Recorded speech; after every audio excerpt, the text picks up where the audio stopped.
The legal hour of sale in California are from 6 a.m. to 2 a.m.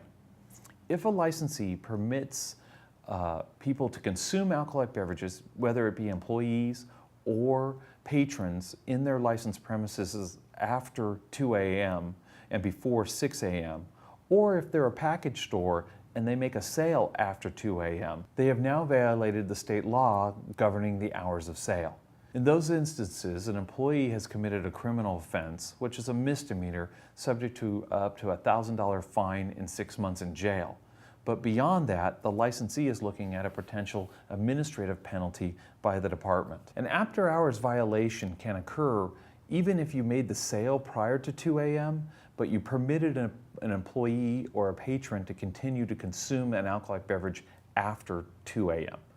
So it's not just when you make the sale, it's when the consumption is taking place. Now, the penalty guidelines for this violation range from 15-day suspension if a member of the public was consuming in the premises.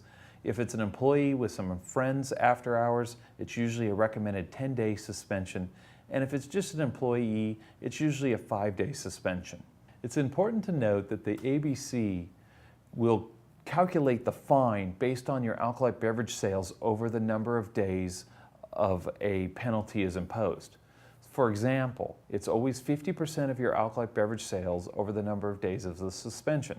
So if you have a 15-day suspension and typically you make $1,000 a day in alcohol sales, your penalty will be $500 times 15, but there is a maximum. The maximum for a first-time offense is $3,000. The minimum is $1,500.